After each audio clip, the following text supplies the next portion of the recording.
And you know what? Something dropped, but that was the bell to initiate this moment. There you go. I was like, that was perfect timing. It brought us to order. Right, right. What's Wow. up, bro?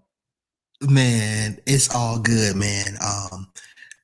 That's a phrase that people use, right? But Mm-hmm. it's like I always say, a lot of times I think we say a lot of stuff that we don't truly believe. Mm-hmm. And so I'm more careful about when I put things out in the universe and when I speak, I always say universe, YOUNI verse, what Mm-hmm. you and I speak over and around our lives. Mm-hmm. And so when I say that, man, I truly mean it, man. It literally is all good. It's been some stuff going on. We've chatted a couple of times since we last got on this platform, but a lot going on, man. But seriously, though, it really is all good, man. So I'm just excited, man, and excited to chop it up with you again, bro. We talked a little bit offline, but that connection, man, it's awesome. Same, man. Same. To the people out there, welcome in. This edition of Bro Study is hosted by yours truly. Uh, but it's still, same old with my boy, Coach Mike. Yes, sir. We're just here to continue our journey into diving deeper into our roots, into ourselves. And man, even after, it's been like years now, man, and it's like we're still at the surface and unraveling stuff. You know what I mean? Man? Right. Yeah. So that's yeah. I've been coming away with a lot of the different revelations lately. So I've been isolated within myself to do a lot of healing from a lot of childhood trauma, past life or ancestral trauma, sibling, all of it. Um, Hmm. and this time has been beautiful to discover a lot. And so we're gonna have a good talk about that today. But you were saying something before we went live about something that was pressing on you, because I want you to speak on that so we can go into that, because I felt that too. You know what I mean? Where Hmm. well, I'll let you go. You go ahead. You go ahead. Yeah, it was. You talked about like healing from trauma, and even before you got to that point, you said something that's pretty big, and it's so crazy, bro. We talked about this, but it's no coincidence how when we connect again, no matter how long it is, weeks, months, whatever, we're on the same page. And we talked about this. Like, man, I wish people could see just that connection and how you know no email or text and we just Right. come right back to that connection. But before you Mhm. talked about that trauma, and to add on that, organization that I work with, I'm on the board for. We work with the youth called Youth Talk. Shout out to Youth Talk United. We're focusing all this month on like mental health, and Right. we met with the young boys on Zoom, young men on Zoom this past weekend, and we are just talking about the signs of a mental health issue or disorder or dis-ease. Um, and before you got, and so when you mentioned that trauma, it just made me think about it. Man, another thing we're in sync on. But before you got to that, you talked about um, how we're still on this journey. Here it is now, months later, over a year later, that we're having these conversations and we're still learning things every day, right? And that's a beautiful thing because I feel like when you stop learning, you stop growing, right? Mhm. Mhm. And something that popped in my mind has really been heavy on my mind the last 2 weeks. Not the first time, but again here in the last 2 weeks is like, you know what? You get to that point on your journey. You get to that point in your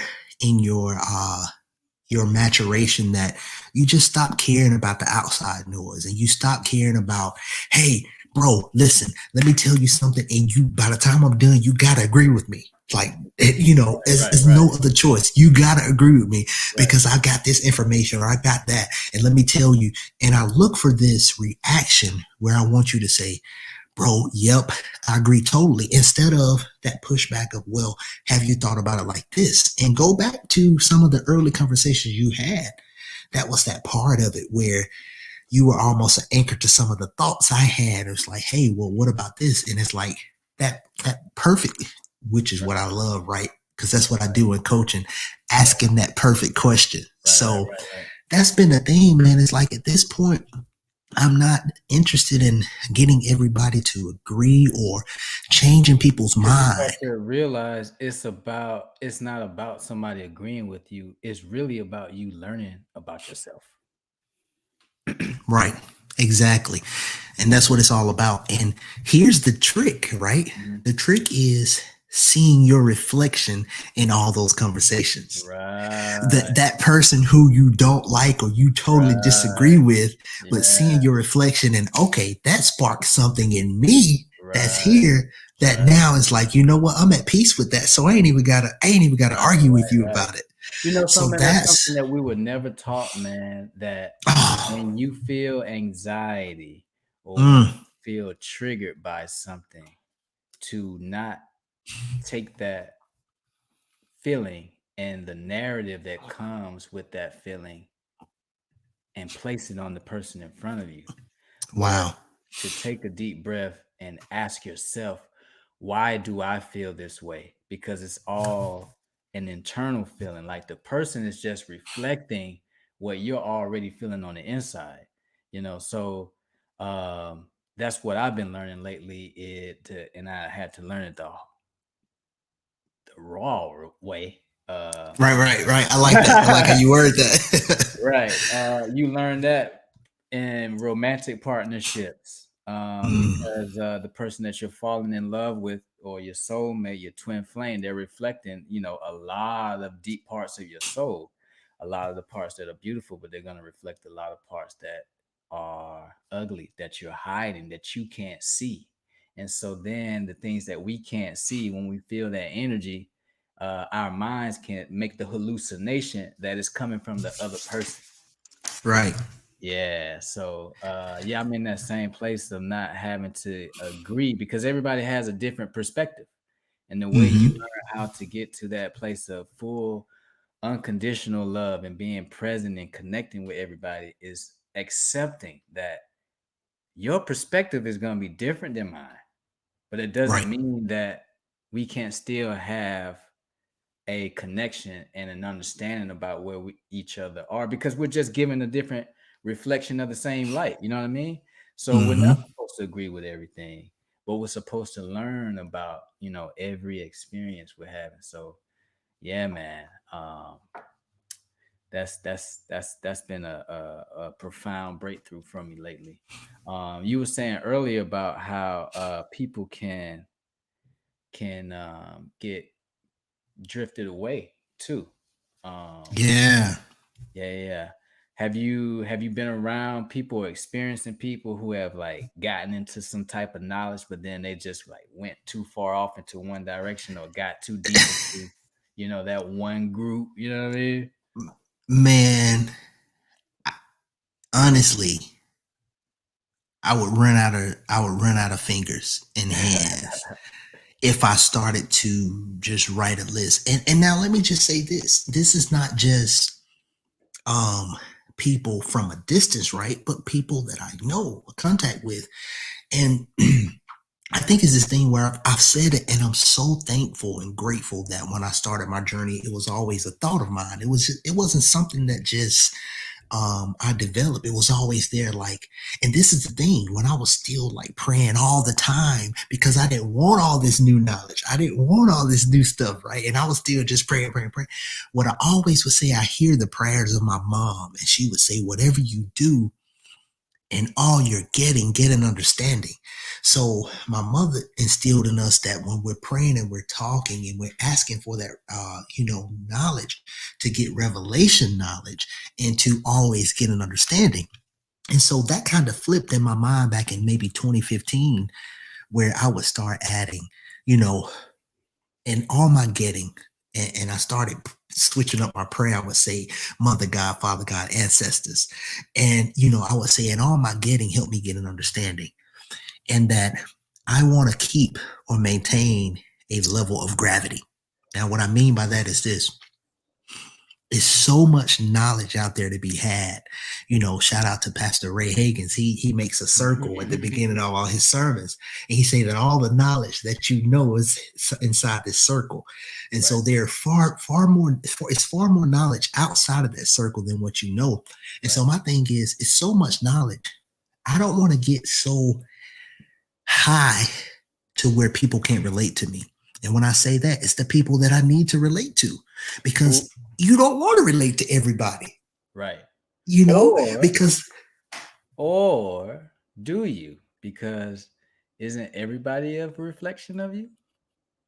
yes, everybody is a reflection of you. But at the same time, I think it's guarding where you are in your own journey. Right, Here's right, an right. analogy that I always used to use. Uh-huh. And in terms of, for me myself, you hear all these sayings, check on your strong friend, or those, I'm an empath, those people who always like to help and will do everything for people. So here's what I used to say, and I developed this in college, being in student leadership, and especially in my fraternity. I would say this. I would say, think about this when you're thinking about who you should help or how much help you should give a certain person or certain group.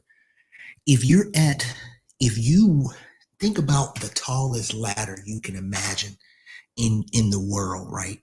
And you worked and toiled to climb this ladder, and you've gotten all these rungs, you've gotten higher and higher, and you're on like rung number 327.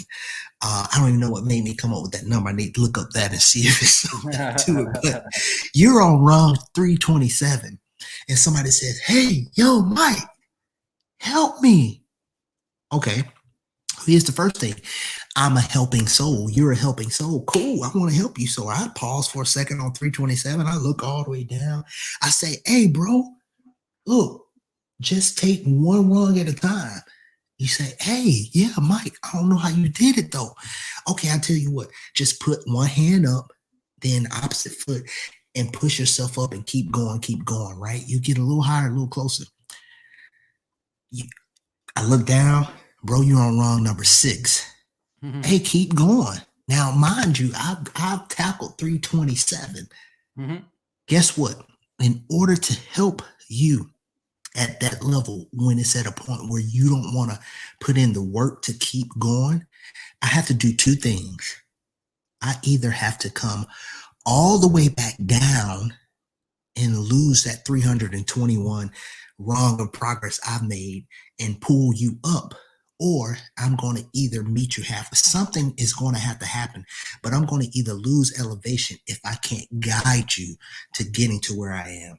So that's kind of, that analogy that I use. But Mhm.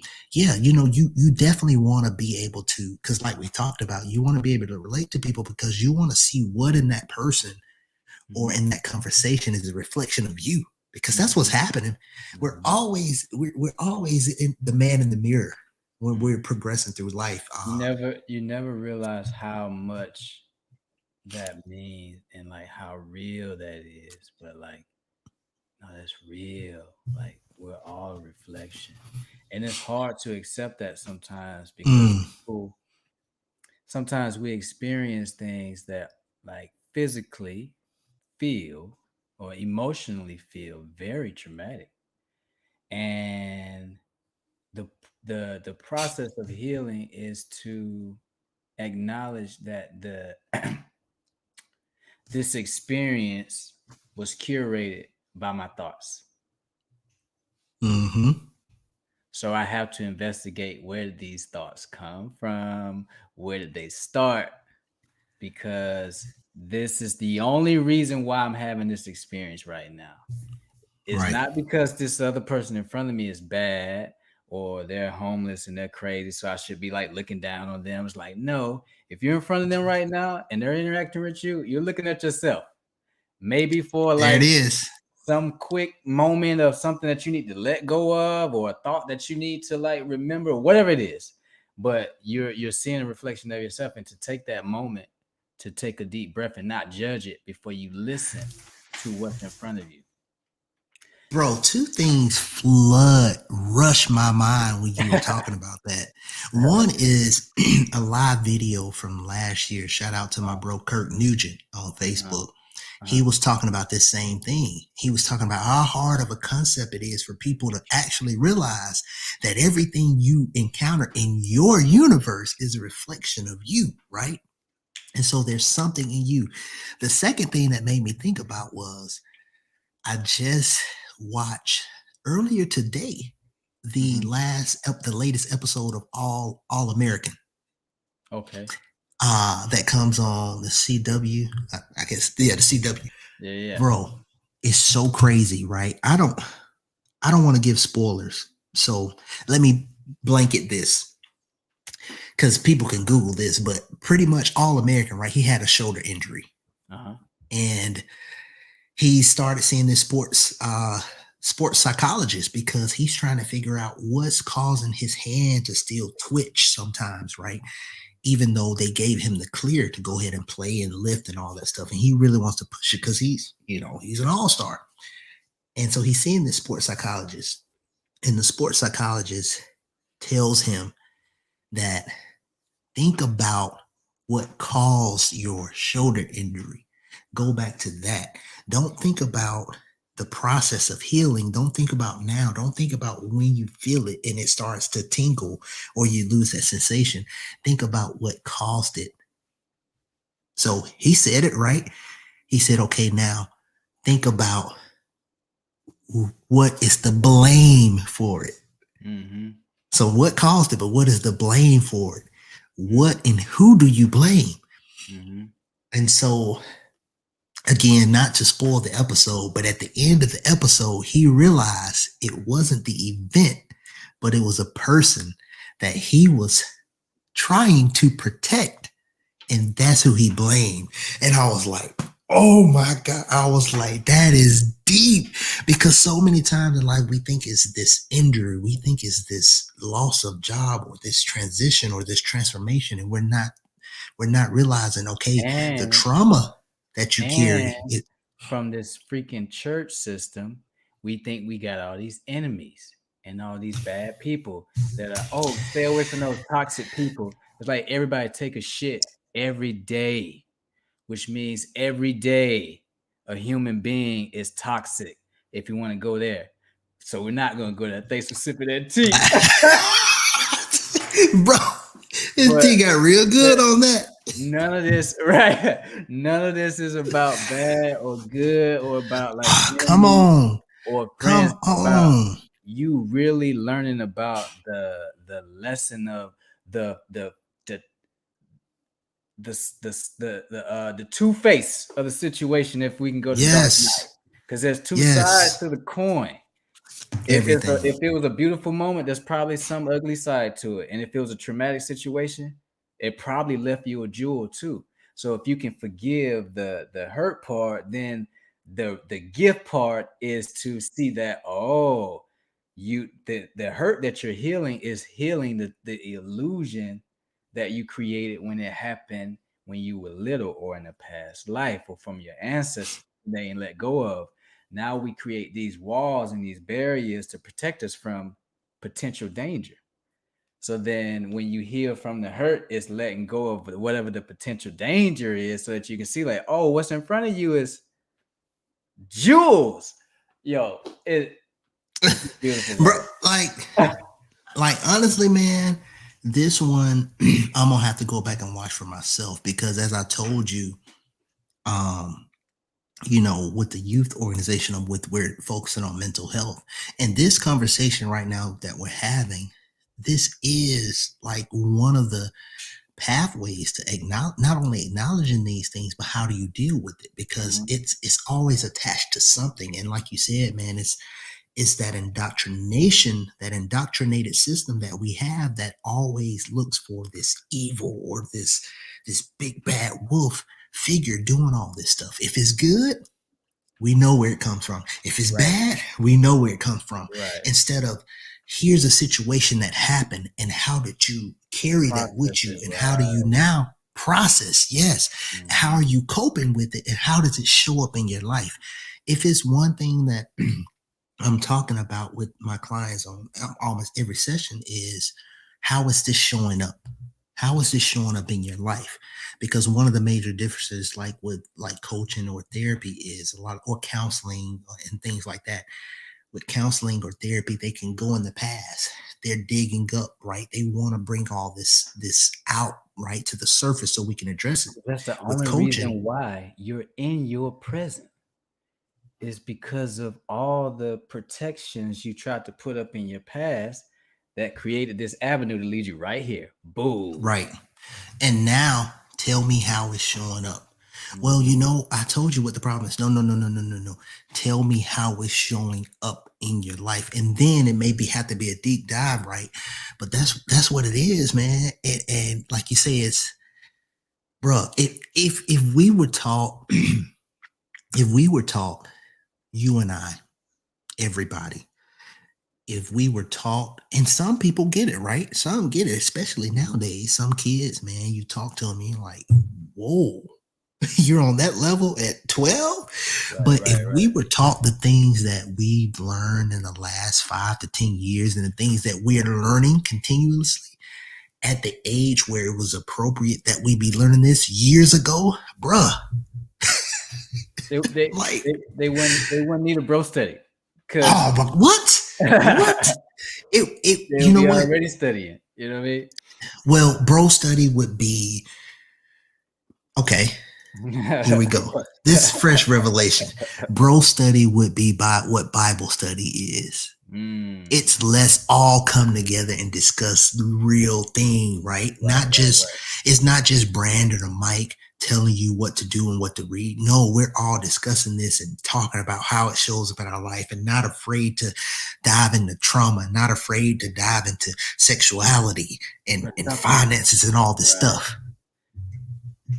But in order, since we want to go, since we're both from the church, you're gonna catch this because this just came to me, right? We're supposed to have communion. Communion Mm-hmm. is about us gathering together and having those conversations that you're talking about. Break bread with each other, you know what I mean? Feast with each other, drink wine. So let the libations flow through you. But here's another thing I'm gonna add to that though. There has to be, I don't want to say has to be, but in the metaphor, communion is about you drinking wine. That means, so what if in the metaphor, let me paint the picture a little bit more clear. What if you're required to bring your own homemade wine to the party? Okay. I see You what you did there, Reverend Goodbody. Okay. you you Right. can't even sit and commune at this table unless you can show your glass of wine because you've gone through the putrefaction, transformation, the alchemical process of your spirit going from water, dying, and then fermenting and becoming this beautiful wine that we're about to drink and letting the spirit flow through us. Wow. BYOB. BYOB. Bring your own spirit, bring your own knowledge, bring your own journey, and let's commune together. Here's the thing, some years back, Mhm. and that fellowship that I talked to you about many times, where it was kind of like the post church for me.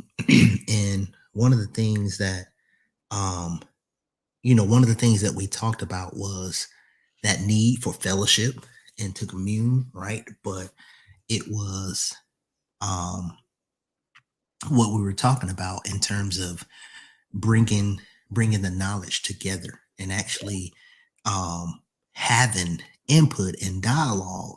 So it's not just you hearing something, but now how is this? What do you think about this, right? And that kind of interaction back and forth. And so that's that's really what the strive should be. And one thing that we used to always say, especially um, the other person that kind of spearheaded it was, listen, the church has the perfect has the perfect, what's the word? It just slipped my mind. The church has the infrastructure. The church has the perfect infrastructure and setup for what we need. But the question is it being used to its fullest potential to give us what we need? And so that was the thing. Is like, and he used to always say, man, I'm not throwing away the church because the infrastructure is there, the setup, man. You know, the body, you walk into that sanctuary and it's actually the body flowing to the head and all this. And but yeah, that's what it made me think about. And that's You another know, thing too, is that your truth and your reality and all of your answers are right there in front of you. So mm, you don't have to tear something down and try to build something new.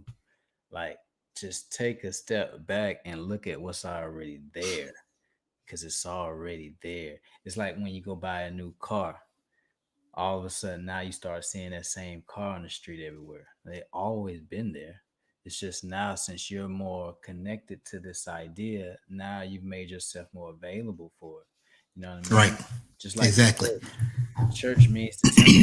Temple means the body. So no matter how you set it up, you can't, even as backwards as some of these, country churches are, it's still the body of the human body. You got the left side of the brain where the deaconess sit for the logical side of the mind. Then you got the right side for the masculine side, the creative side, Hmm. right brain hemisphere. You got the altar call, which is where the pineal or the subconscious mind is. You got the body, like you said, the congregation. You got the organs. And where do you enter? At the feet. You step. A lot of the older churches have Step. steps up into the door to Right. begin the process of elevating your mind. And Exactly. so Climbing that Jacob's ladder, yes, right? sir. Coming down the aisle, which is the spine. Yep. So your kundalini, so you joining the church is actually a metaphor for your kundalini rising from your base chakra to your pineal gland, because now you're accepting that you're about to go through the process of death and rebirth, because you're acknowledging that there's something greater than you. But a 5 or 6 year old don't know that, bro. Right. I remember when I joined the church first time, and I thought they were going to hypnotize me. That's what I thought they were going to do. So, Right. Please expound, bro.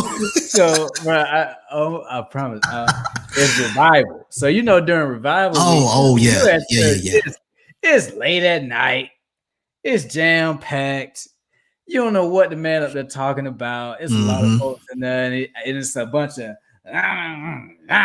So me and my cousin Earl, shout out to Earl. We in the back playing, right, and then they do the altar call thing, and I just hear Earl say to me, I thought he said, "Hey, you want to get hypnotized?" I said, "Hypnotized? Yeah, why not?" So he said, "We just gotta go walk down to the front." I said, "Let's go." So we Wow. started, walking down the aisle, bro. The church packed. So you see this the two baby boys of the family. My home church, How old were y'all? like How old? six, maybe Okay. 7. So we walking down, and they like, "Oh, they praising the Lord, because they thinking, oh, they gave his heart to Jesus." And then so we get to the front, and they said, "What you want to say?" And I don't know what we're supposed to say. And then he came with me, said, just say Jesus will. Jesus will. Hallelujah. Thank you, Jesus. Oh man. So then I'm thinking, like, this is crazy.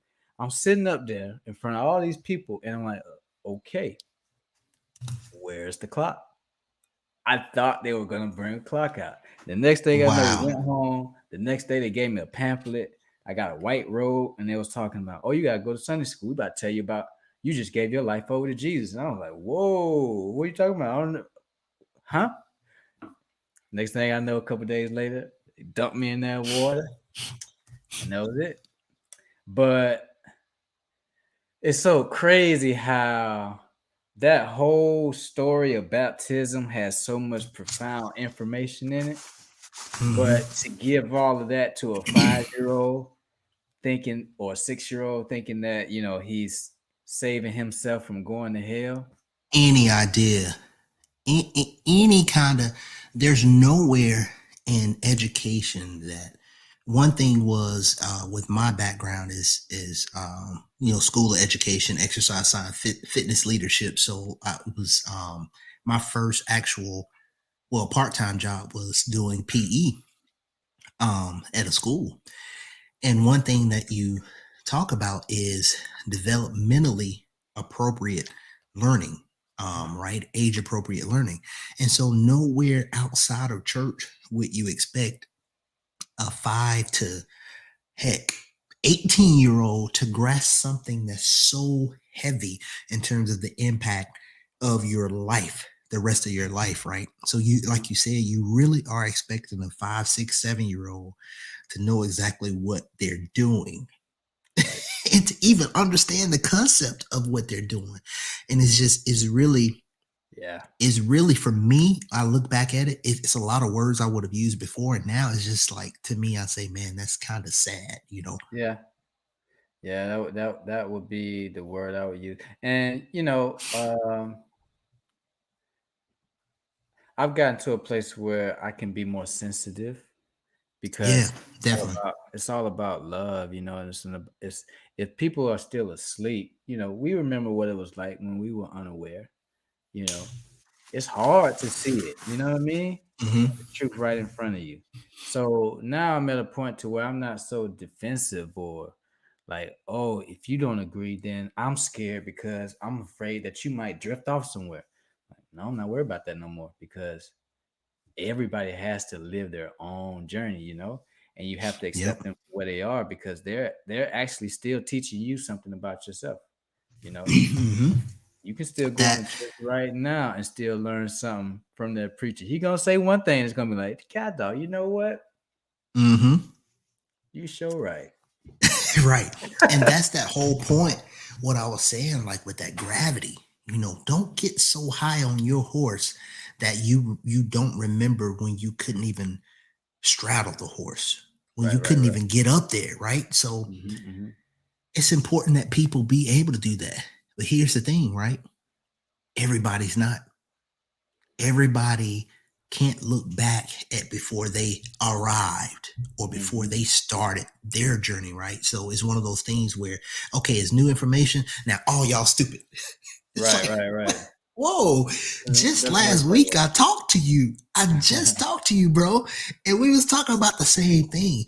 And so that right there is what I talk about when I'm saying that gravity. Another part of that gravity is the responsibility that reflects back to you to say, okay, Mike, you were thinking, acting, living, sleeping, breathing, moving a certain way for 30 years.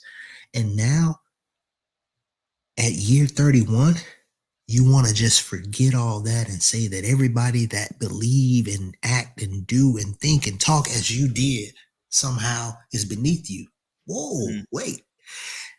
To be able to look back and say, you know what? Like you say, it's hard, man, when you were asleep, or any word terminology you want to use. It's hard because you told me, if I'm watching bro study, um, especially some of the deep conversations we've had, right? And when we talked about religion in more detail, Mike, 10 years ago, bruh, I'm shutting my laptop down. Like, man, what are right. these fools talking about?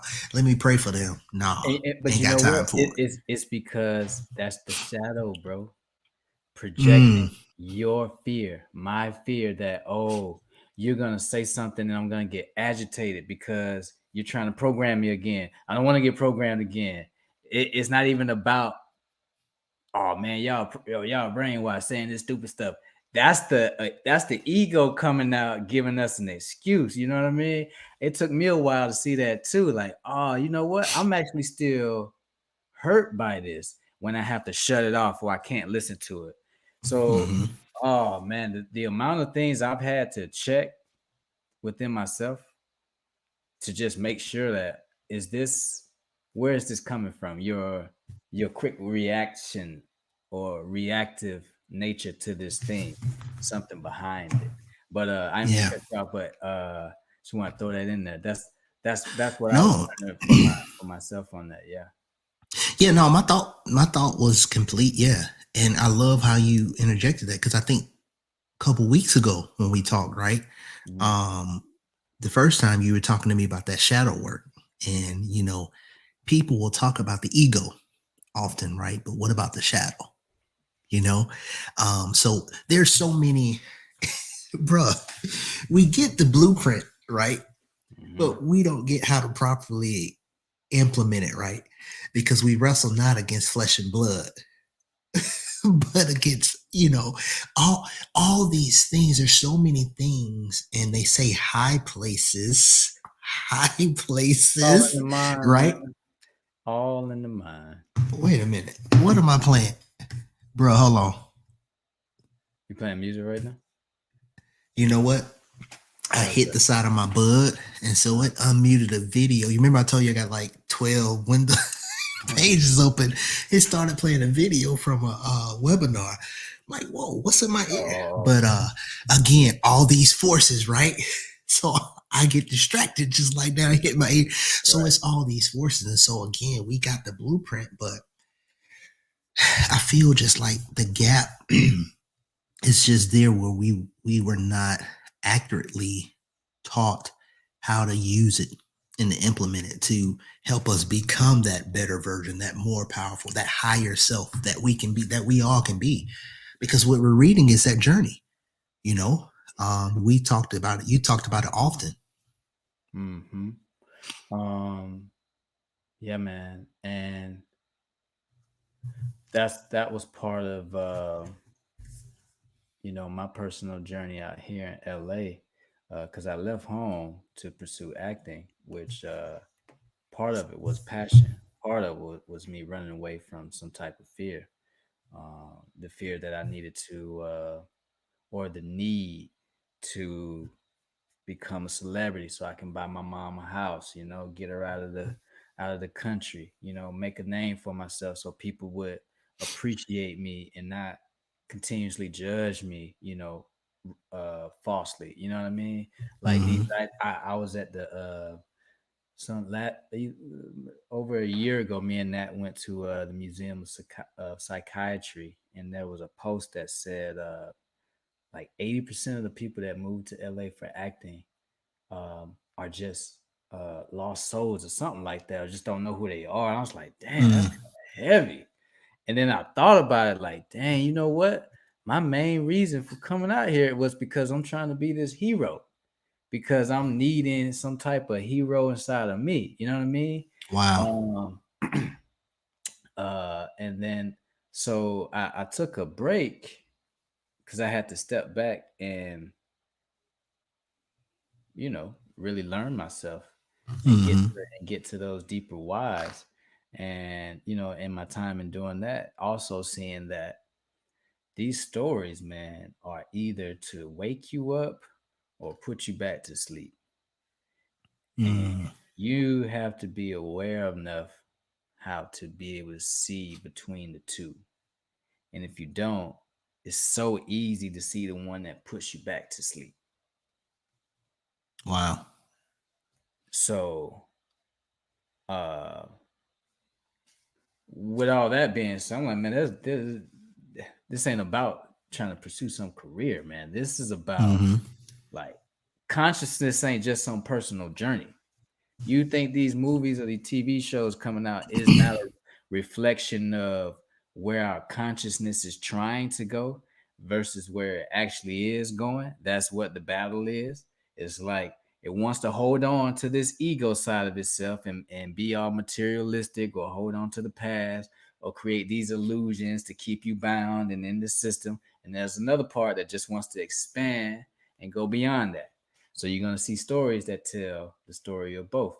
But if you're not smart, you're going to be in the one that puts you right back to sleep. You know Mm-hmm. what's a good example of that? Did you watch any of the Shrek movies? You know what? I did. I've seen them all, but like once. And it's one of those things I haven't gone back to watch them again now. Like everything I watch now. Oh, So bro, everything I go watch back now and is watch like, them. Go back and watch them now, and you're gonna be I got to like, do that. "Whoa, dog, yeah." They gave up. They gave up the magic. The little midget king or prince, because he wasn't the king yet. Got rid of all Hmm. the fairy tale creatures. Sent them to the swamp. This is about going into the underworld, just like Osiris. Send them into the dump, which is where we grew up. We grew up in the fucking dump of Fort Mitchell. You know Right. what I Right. mean? For real. Literally. Right. So they sent him there, and now Check it he, out. Check it out. Like, don't forget your thought, but uh, literally the dump, like the biggest thing in Fort Mitchell is the memorial, like the soldiers, the graveyards. Like it's so many graveyards and church graveyards in Fort Mitchell, dude. So it's like graveyards everywhere. everywhere, I was just, everywhere. bro, I was just there a few weeks ago, and that's what I took a video of, and I'm gonna show a little bit of it right now since you brought that up. I was with my nieces and nephews, and they were amazed, man, when we're driving down the street to see how many graves. Where is it? Everywhere. Maybe I'll I find it later. I But got emotional a couple years ago, man, when I went back uh, to St. John because that's pretty much like family church, right. and just actually standing out there, bro. When you're in a different place mentally, everything affects you differently. And I Hmm. remember just going, you know, I've never been one to in the past. I was never one to want to go visit graves or anything like that. It's like, for what, you know.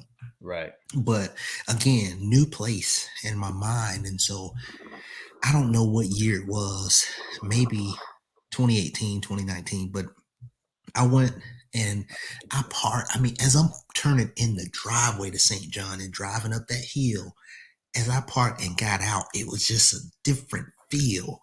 And I'm Mm, just sitting there walking and looking like that's my mom, my father, my older sister, my grandfather, great generations. That's family. That's big auntie. That's cousin. That's my grandfather's. And as far as I'm looking, and I'm just thinking like, wow. And I think I even put a message. I know what it was. It was like the first home game for Russell County that year because I remember doing a live video when I got down to the county in my truck. It was raining, so I was like, "Hey, let me jump on." mm. That's when I was doing Facebook Live all the time. Hey, what's up, bro? So, what up for Cody's World? Hey, shout out. But yeah, man. So it's one of those things. Like literally, there are so many. Like not only just the churches, but so many just graveyards, man. And you know what's interesting about that too is it's like, what do you do with that? Like, something happened here.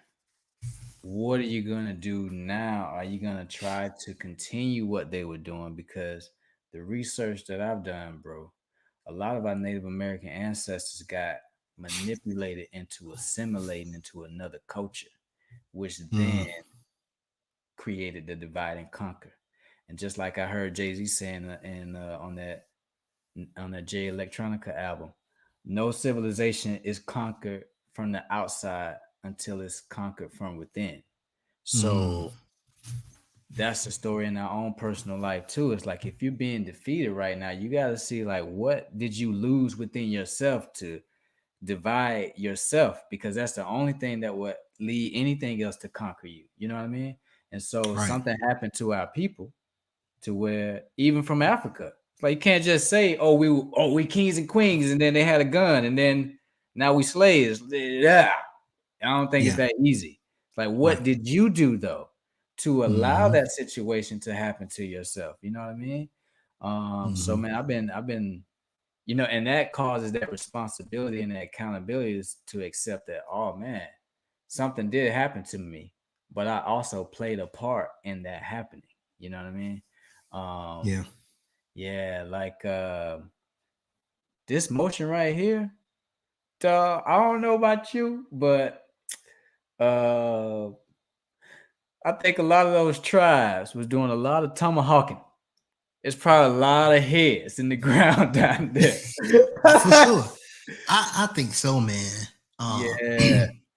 And if that energy or that spirit hasn't been addressed or healed, like did you see Lovecraft Country? Yes. It's like all them was in the basement. They still there. Mhm. Like, That's right. yo, we want to get out. Yeah, Like, exactly. Yeah. so we have to Bro, really go back in and man, uh-huh.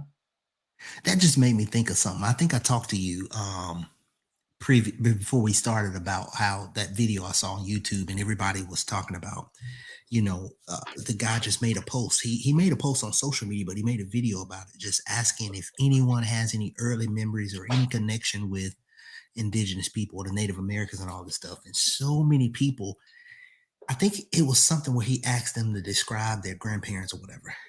Bro, I promise you, so many people described their grandmother. A lot of it was grandmothers in the same way of how my grandmother, my mother's mother, looked and lived down in Pittsview. And we have my family. We have over 100 acres of land in that area. And so when we were younger, growing up, man, it's so crazy. We're talking about this, and my grandmother, man, she had long, silky white and gray hair, like almost sit on it. She's real frail, pronounced cheekbones, man. And when we used to be at her house down the road, as we call it, right? We would be outside playing, or at night, it was kind of scary because we would hear sounds. Now, I promise you, here's another thing we say down the road, right? Swear for law. Swear for law, man. Right.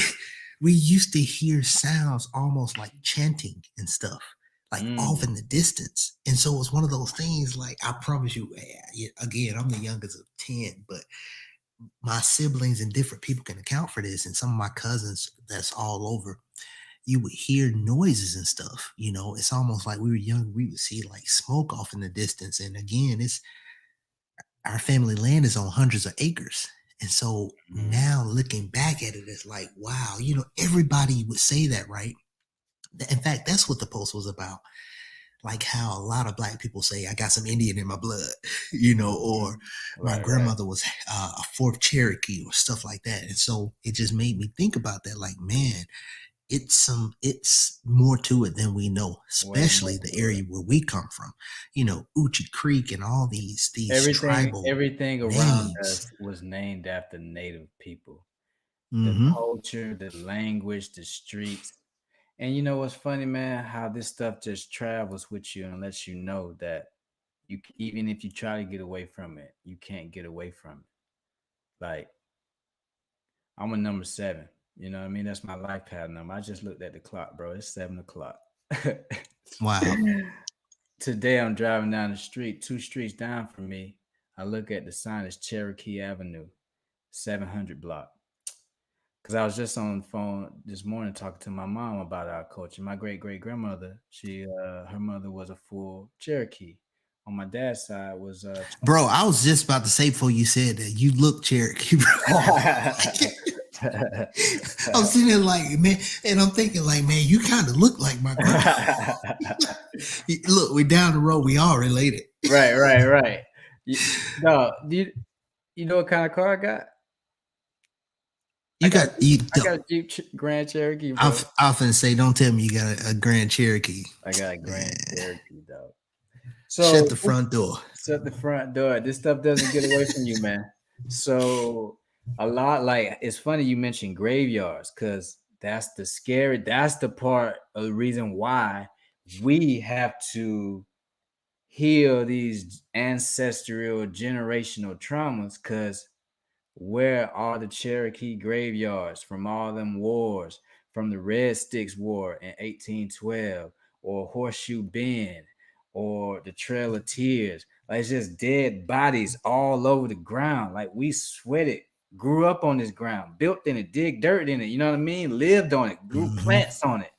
And it's from a lot of people who like built a country, and now their bodies are just like out there. So their spirit is like, yo, better address me. You know what I Yeah. mean? So Yeah. that's the energy I've been feeling lately. It's like that moment in Lovecraft where it's like, okay, it's finally coming to the surface, so you can address it, so it can rest now. You know what I mean? Mm-hmm. I think a lot of Yeah. our ancestors still don't have any rest yet because their story hasn't been told. And it wasn't gonna be told, but now it can be told because now we're getting our memory back. Because memory is in your DNA. So if it's part of your culture, it's in your DNA. So all you gotta do is go outside and look at nature more. It'll start coming back to you Mm-hmm. because the information that America used to create any type of infrastructure, especially in the South, it's all from our ancestors. So it's like they didn't use something else to invent new things. They used all of the stuff, but then now we've forgotten all of our past, so we're looking around like, oh man, I don't know what none of this stuff is. Pyramids, that's just an Egyptian thing. It's like, no, they were building pyramid mounds over here too. Mm-hmm. Yeah. That's why your drunk uncle can fix a car without reading the manual. This nigga's a genius. Right. Literally. He just There is forgot it. something innately chemist.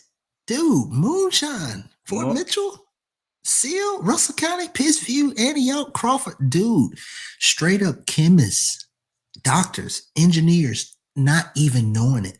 And here's the crazy thing, bro. The best athletes too. Oh my God. Because the Dude, genetics from slavery increase your genes because you the ones outside doing all that work, going through all that, having to push all that stuff, having to build all that stuff, having to be in the sun, getting all them rays in. That's what Zion Williamson look, is. bro, I was finna joke with you earlier because you are a state champion sprinter. I was gonna say, did you run to Cali? You say you was running away. Say, bro, how long it took you? But no, on that note, when you talk about athletes, man, it's so crazy because I think I did run from Fort Mitchell to Russell County High School for football practice, though. I believe you, man. That's crazy. So what is a 400 to you when you run it doggone 20 miles? But bro, like seriously, we all have that older cousin or brother or uncle or someone in the family that we know, or friend or classmate that we know should have made it all the way. Like that talent, just that raw athletic power. That's crazy, man. It's something, and it's so funny because when I was on the powerlifting team and we would go to Central Coosa County and go to Prattville and these meets, these powerlifting meets, they would always say, "Man, it's something in the water down there." Right. And so it's so crazy. And what I was going to say, back to what I was going to say, is the way we're having this conversation about where we are is not foreign to any other two black brothers talking about where they from. The Oak Tree, West Alabama, South Alabama, North Alabama, where they are. Hey, let me tell you about where we grew up in Montgomery, Tuskegee. Like, that's what's so crazy. It's so powerful. And I think we don't think about the impact sometimes of how much is suppressed below the Mason-Dixon line, dude. It's crazy. Yeah, man. And you again, just when you start to just take a deep breath, really sit back and look, it'll start to just come and you'll see. Let me see if I can get that on the camera. Wait a minute. Check that out. You was talking about breath. Breath is the voice of your man. Come on. And before, when we were talking, right? Before we even started the video, I always look at my my T message. I do the T message moments on my page and I look at it and I was like, wow, what we're talking about. And it's like breath is the voice of your soul. So I think just what you said, man, sometimes we just gotta breathe. We gotta breathe and just let the message be heard, see what it is, the revelation that's waiting for us to receive. Because it's so much, man. Yeah, man. I like some profound stuff I came across today, which is not new information, but it's personal to me because it connects me to a storyline that resonates with my soul. You know what I'm saying? Um, and what I'm learning too on this journey is that everything was leading up to the point when you get all of your memory back. Like, how many things can you go back in your childhood, bro, and be like, whoa, that thing made sense to why this thing is happening today, you know? Yeah. So just the amount of times of that coming up, and just the people that I've been able to find in my research that whose story needs to be told. I'm gonna share, if I will, before we end. Maybe we can end on giving some a quick um, historical, informative little post real quick. Hey, for So, sure, man. Hey, it's Black History. Black Let's do it. And you heard me. I just In honor of Black History Month. right. And like, what are the odds that months has passed and this is when we get together? You know, when we're Right. talking about all this stuff, when we're talking about, and the thing about it is just crazy that we have a title on it. It's history. This is world history. But yeah, man, I'm down for that, and I'm sure it's gonna be something I didn't know. So when I was man, this dude right here is either me from a past time or one of my ancestors, or we just connect, you know what I mean? But there was a Cherokee who created a system of writing for the Cherokee people. His name was Sequoia. Um, and he was actually murdered in Texas during the time of the Mexican American Wars when he was trying to, ban a lot of the separated. There was a nation of Cherokees who migrated to Mexico and built what is called the Cherokee Nation of Mexico. They got a flag and everything. Okay. Um, but remember, oh, matter of fact, I'm sorry. Let me pull up a picture while I give a little info on this dear brother of ours. All right. Oh, excuse me. All right. This, dear friends, is Brother Sequoia. Brother Sequoia was down there in old DeKalb County, Alabama, Hmm. and fought in the Red Sticks War 1812. During this war, he was seeing that settlers could communicate to each other on paper and send messages back to their families and get messages from their generals about the war. So he took it upon himself to go, okay, this could be really profound for me and my people if I can get them to communicate in different parts of the country or this land through paper. So it took him 12 years, but he created um, on his own a system, a syllabus or a syllabary, a system of numbers and letters. I think he ended up having 86 characters. Um, so this gentleman created, he was an educator, he was a philosopher, um, very wise man. And so he created this new language, bro. And so he traveled to educate more Cherokee, taught them how to read and write. So now there's more communication going on. And then in his later years, he went down to, as he's traveling to Mexico, to ban more people and bring them to Oklahoma. Because, through the Trail of Tears, which he marched on, a lot of people marched to Oklahoma from right there in Fort Mitchell. Um, so on his way though, they got ambushed and he ended up dying in a cave. and they didn't notify his people until maybe 2 years later. They probably wanted to take some of his information because the language that he created, they took a lot of the symbols and they used it in a lot of different languages around the world. I think it's in like 36 countries now. So very very powerful ancestor. All right. Who died and never got buried. Wow. That's crazy to me. Yeah. And so that's crazy because even the Sequoia National Park is named after him. Mm-hmm. That was the first place I went camping, bro. Wow. Yeah. Redwoods. Red man. Haha, that's funny. I just caught that with myself. Right. Right.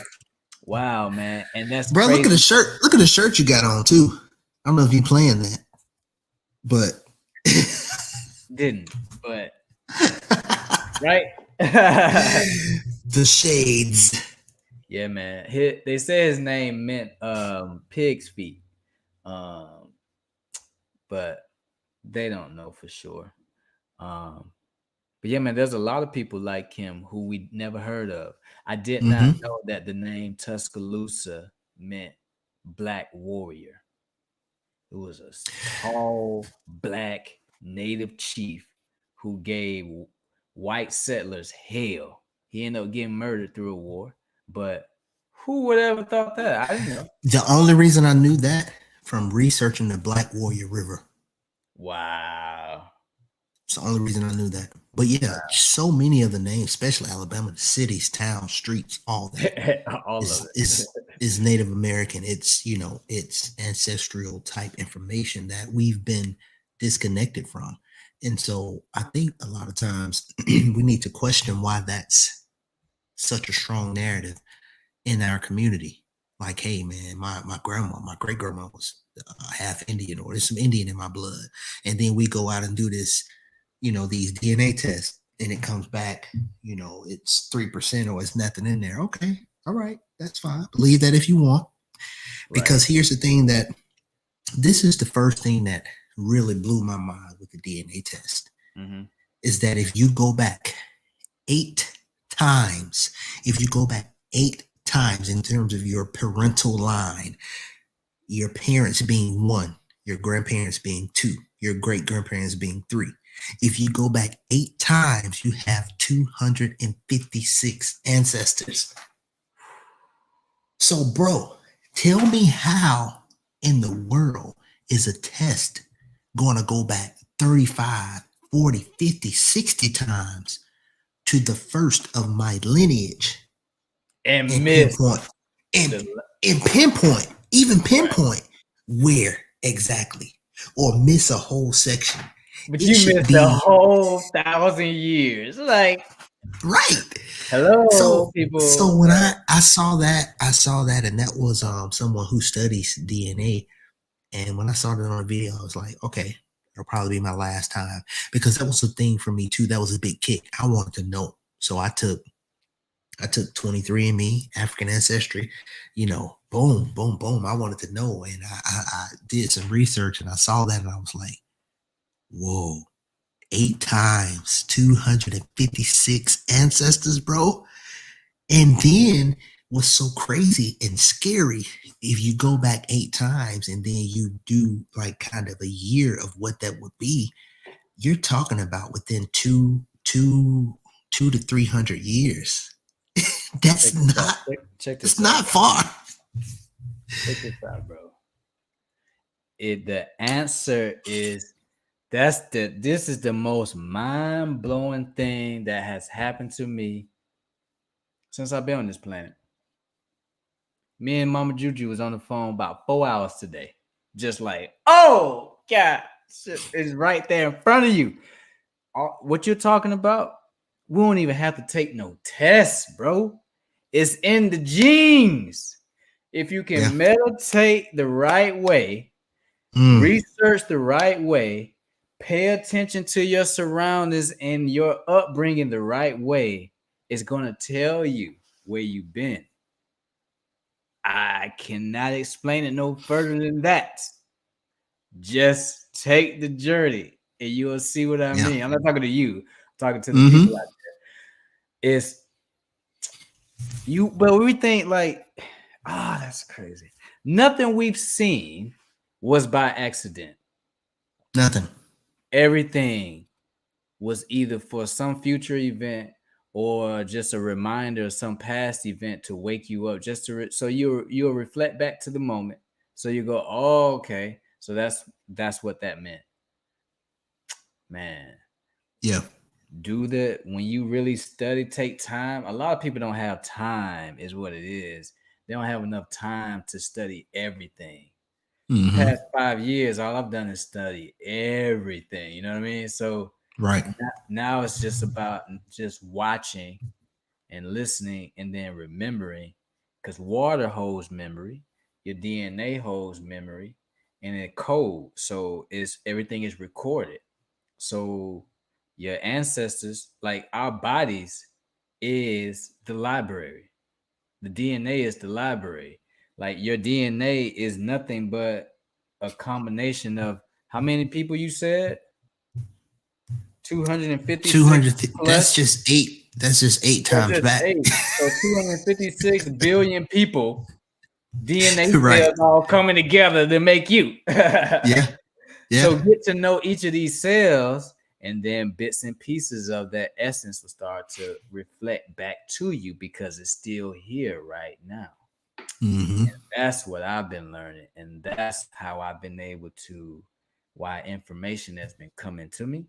And so when you really allow your mind to be open and not be judgmental by the constructs of what society tells you is right or wrong, or you did too much this and too much that, just learn, man, and just listen. Mm-hmm.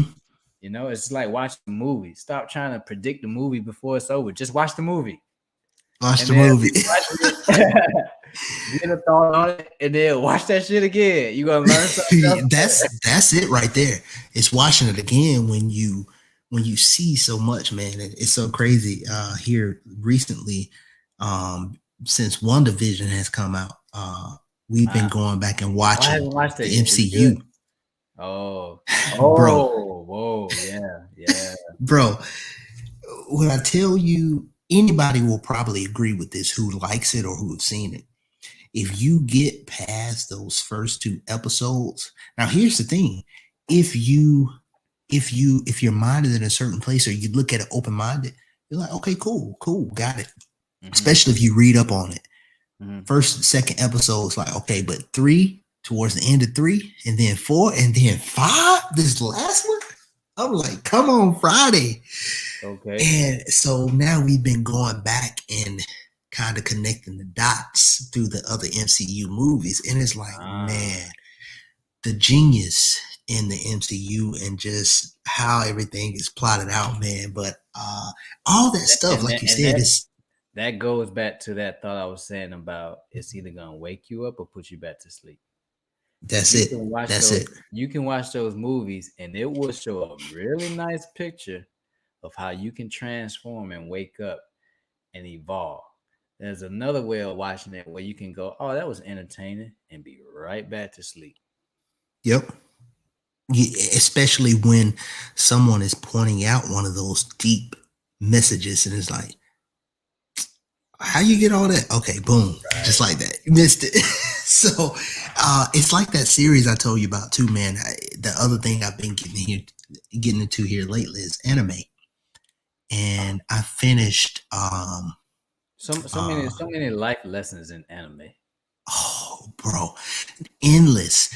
You know, the biggest thing that I like about anime, and this came to me last week, and I think I was telling Felicia, I said, you know, the crazy thing in anime that I like is in each one of the shows, it shows you all the sides of you. There's always this character in anime. Think about it. Mostly all the series, there's always that one character that just kind of talks like this. And it's like always this, you know, this kind of low talking voice. I got a revelation. And then there's the normal talking person. And then it's usually that one that, and it's like, to me, I just see, oh, that's the ego. It's always that. In Demon Slayer, it was a whole lot of that. And I was like, what I like about Demon Slayer is you get all those representations in one anime. And the thing I like about it most that T message about breath is the thing that he had to conquer is total control breathing. So to be on the level to ascend where he needed to be the Demon Slayer that he needed to be, he had to conquer and learn total control breathing. He thought he was the stuff, man. He was doing good. But when he came up against the right ones, he had to go get trained. The breathing changes. And the breathing goes from to you being relaxed to now I feel anxiety. So now my breath is getting shorter because I have to protect myself. That's what I was feeling last month. I never dealt with anxiety like that before. But something finally triggered me enough to like send that shit through the roof. And so, yeah, man. And when you realize that when you feel anxiety or stress or panic, that the best remedy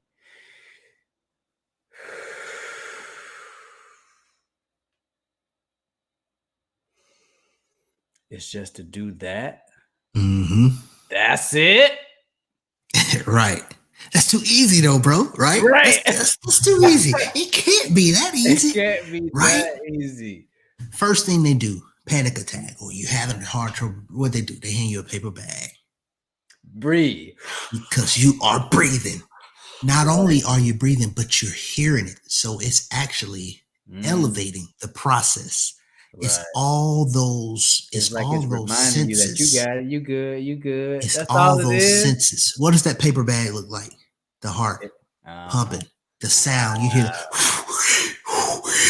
You see it, you feel it, you hear it. It's all the senses in that paper bag. So people don't realize even the impact in that, just breathe, because it's different. They would tell you just breathe. No, paper bag. Why? Oh, it reinforces what you're actually doing.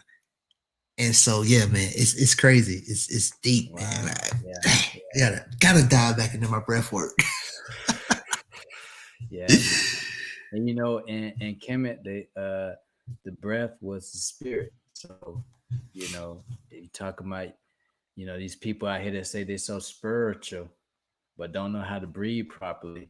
You go back to Alabama right now and tell somebody to breathe and see how quick their shoulders do this or how quick their chest go. It's like, no, you didn't breathe in at all. You actually kept the breath from coming in. That's why you're sick right now. Right. Yeah. It's so funny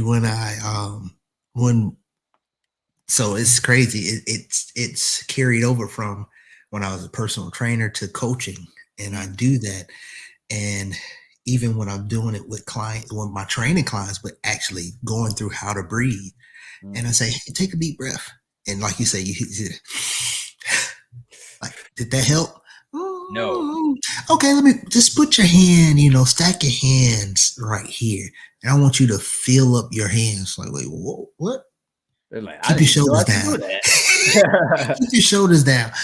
And so balloon breathing, all this type of stuff. And so now, yeah, man, it's crazy because that's the thing. Most people, it goes back to what we talked about earlier, man. It's just so much, bro, that we're not even taught. Like, man, we should be in kindergarten learning how to breathe.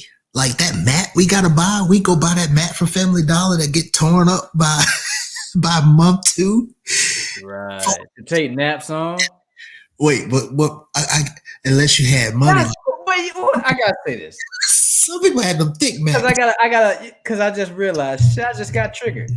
I forgive you guys for the programming because that's effed up to force a child every day at 2:30. You gotta lay down and go to sleep. Like, how can you force somebody to sleep? That is going against the nature of the human body. Oh man. Okay. I'm not mad. You have to. You have to. I'm not mad about and you go And we're gonna make your parents buy the mat that you got. Right. You I gotta gotta lay lay on on. the mat. Right. I remember being in class. I'm like, yo, this is not comfortable. I don't That's why I want to go to say, sleep right unless you had some money, because man, my now. mat, And then I I think wake my up. mat was probably a hand me down. Right. And I made a mistake, man. I made a mistake and wet myself in the class. And my mom had just bought me a brand new Bulls outfit. So I got my whole Bulls. Bruh. I'm on the school bus in P, dog. Damn.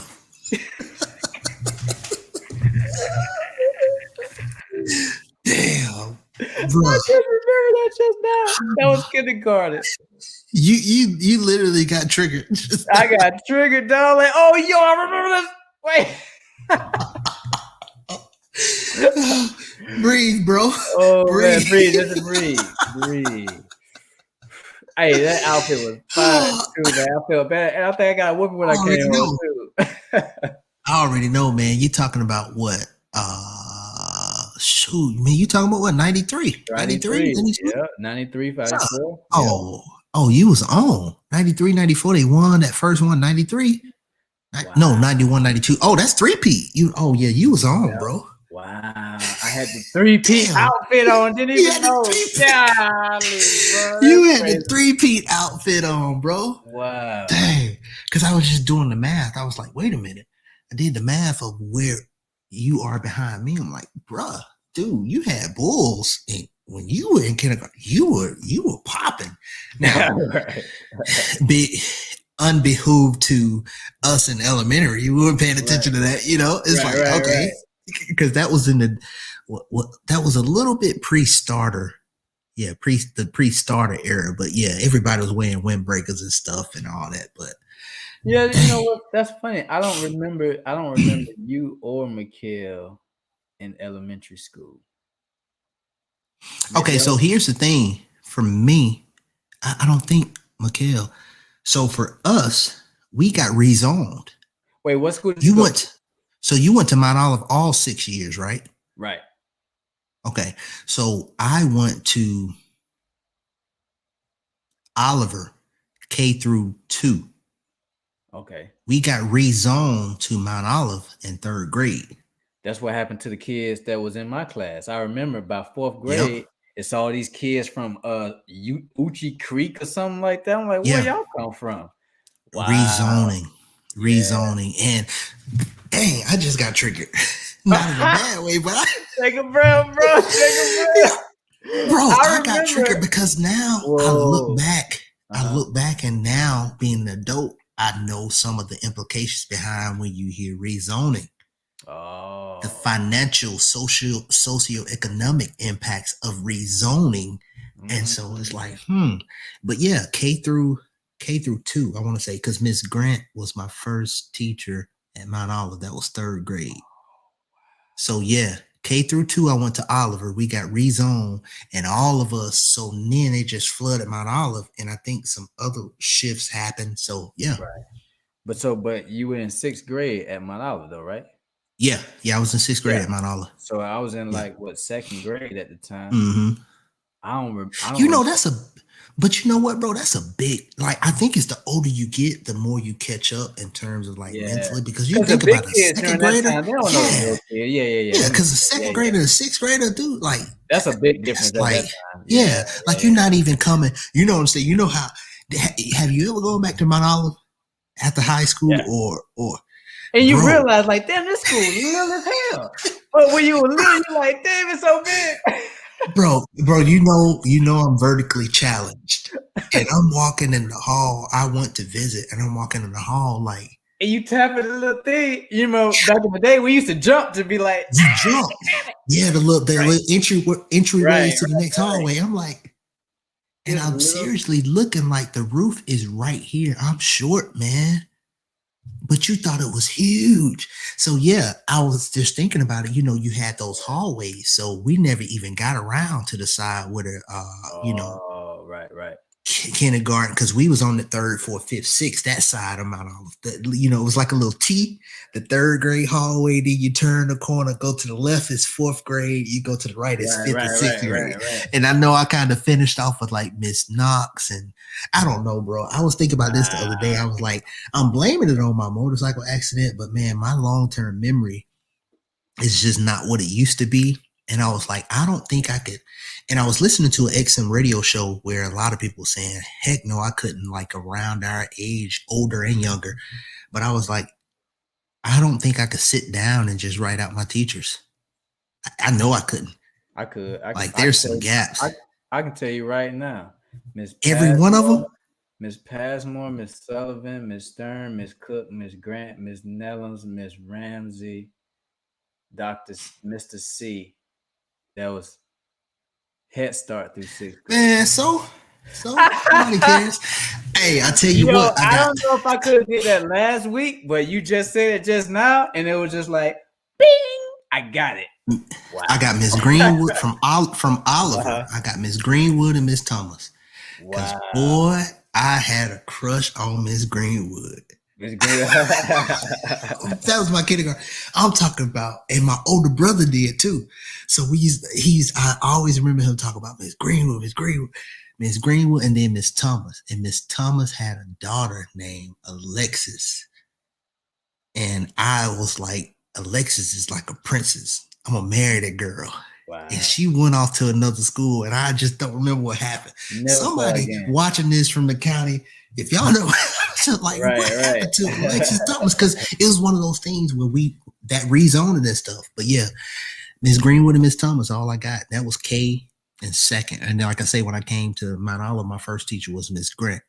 That was the thing about me when I was in elementary, bro. I thought that the way my mind worked, I used to sit in class when I was in the first grade and think, I don't think nobody else thinks the way I think, because I'm in this class and I just finished my work before everybody else did.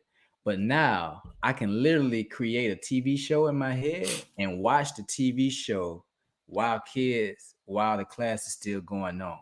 And I used to think, like, I can't show y'all this, but does anybody else have this ability? I'm looking around the class and everybody like still doing their work. I'm like, dang, y'all still doing this work? So then I remember, and this goes back to Sequoia with this language thing. I remember, bro, and I used to look when I was at Mount Olive, I used to look at that freaking alphabet. You know how they have it right across the chalkboard. Yep. Yeah. And I used to be like, something don't feel right. It doesn't feel right that there's only 26 letters up here. I feel like there should be more symbols up there. I feel like this isn't right. And my head just started hurting real bad. And then I just started crying in class, bro. Because I felt like something ain't right about this. And then when I started learning about Sequoia, I'm like, dang, this dude had a syllabus for Cherokee, and it was 86 plus.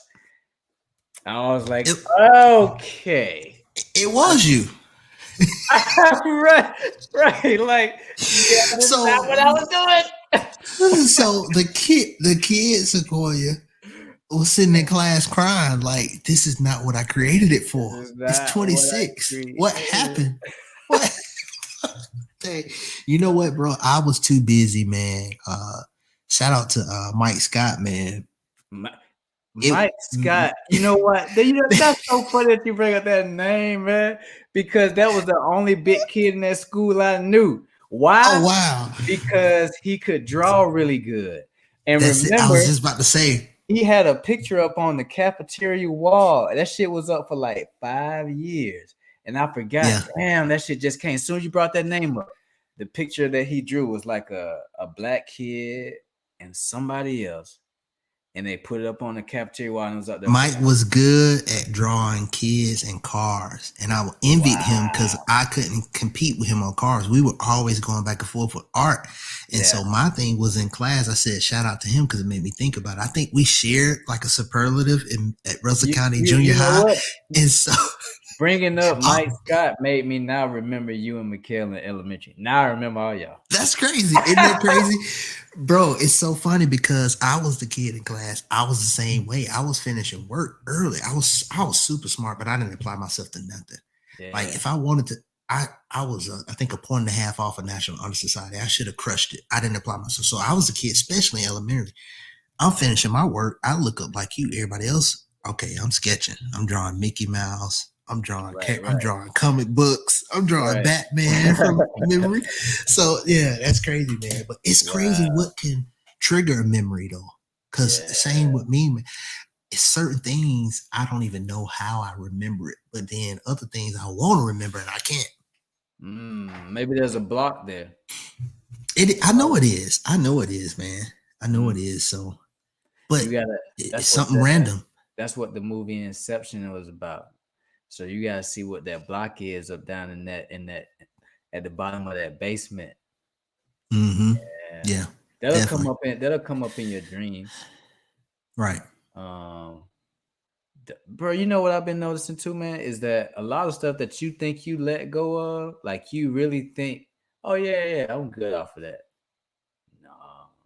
That still comes up, man. Oh yeah. And it's crazy it's crazy when it can come up and how. Right. Like totally unexpected. And you're like, wait a minute. What? Why?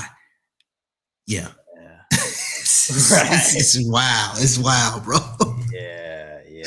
Did you see Soul? I did. Well, before we go, what was your thoughts on that?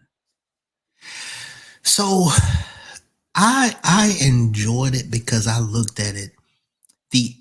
Of course, I had read some of the chatter about the pushback against it and stuff, and some of the feedback, especially from our community, and I got that. But I went into it already seeing that and hearing that, so I went into it with an open mind, and I really like.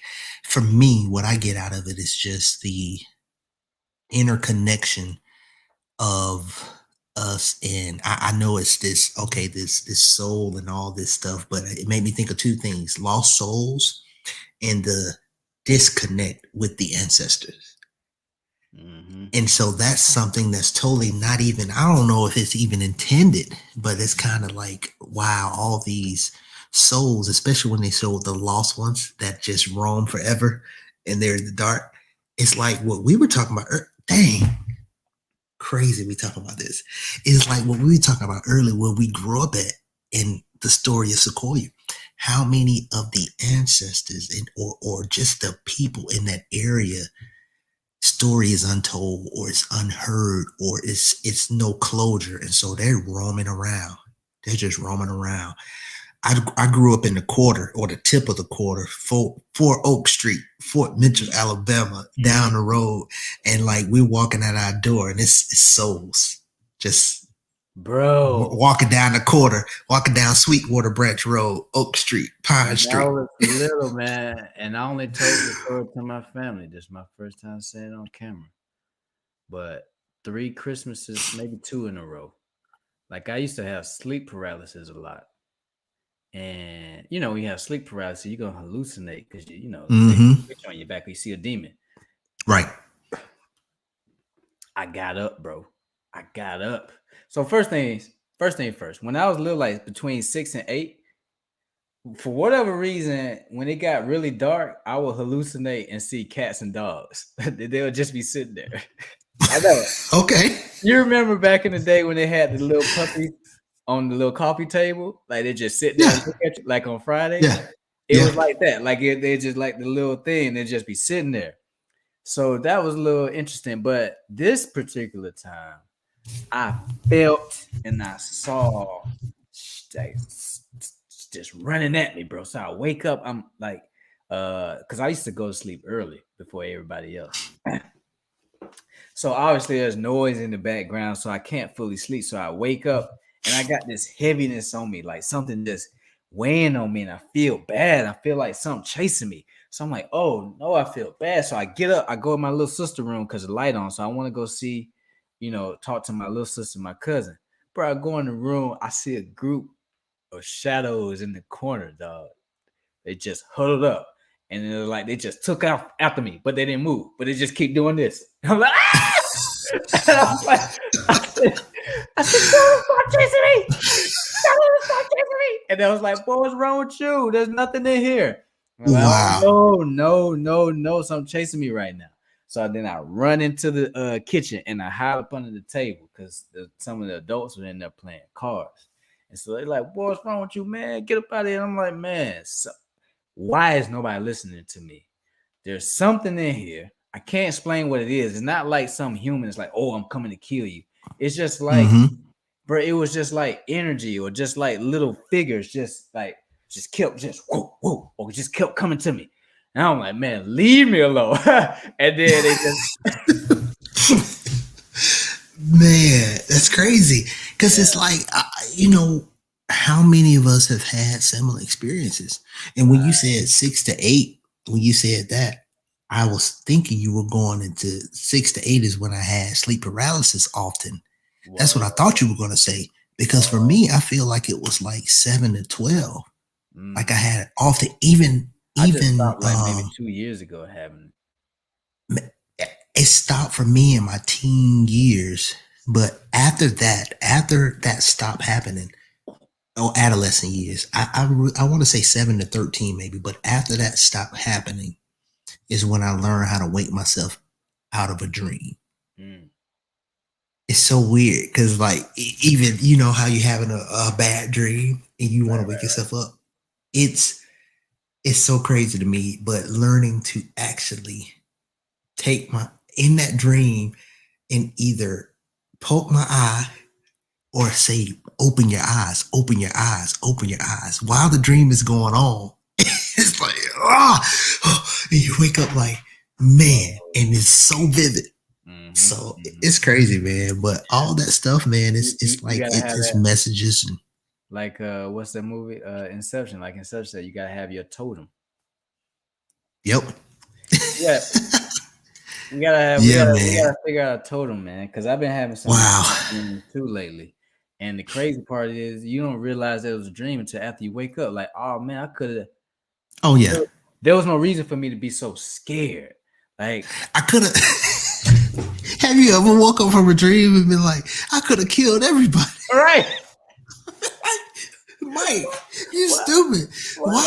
Why did you let them do that? You could have killed everybody. Or have you ever tried to go back to a dream so you could do what you didn't do? You try to go back to sleep? Like it'd be too late then. It don't work. I know it's too late. But you're like, oh. Right. No. I mean, like even waking up a split second and he's like, no, that's not how. Go back. Nope. Damn. Too late. Lost it. And then sometimes you forget the whole dream. Oh yeah. And that's the crazy thing. Yeah. I think here lately for me, it's like, okay, got to get back into routine with meditating and stuff because a lot of my dreams I don't remember now. So no, I've had them, but don't remember. So yeah, it's interesting, man. Yeah. But, yeah. It's been a great talk, man. Man, for sure, man. Look, that we didn't know coming in how long we would be and what we would talk about, but of course, we always know it's going to be good, and it's just good things come up, man, when we get together, and it's not for people that watch. It's never planned. We might text sometimes about what we want to talk about. For the most part, though, we take about 2-3 minutes. Right. It just flows. It just flows. So yeah, bro, man. This is awesome. This is dope. Yeah, man. Shout out to the ancestor Sequoia. Man, let's do this again next week, man. If you let's make it happen, bro. Yeah, let's make it happen, man. There's still a lot of information, man, that needs to get out that people need to hear that they're so unaware of right now. And so, I'm sure as they allow themselves to eventually tune in and when they're ready, it'll come to them, For sure. Yes, sir. Definitely, bro. Look, be easy. Yes, sir. You too, man. Peace out, everybody. It's been great. Been real. See you next time.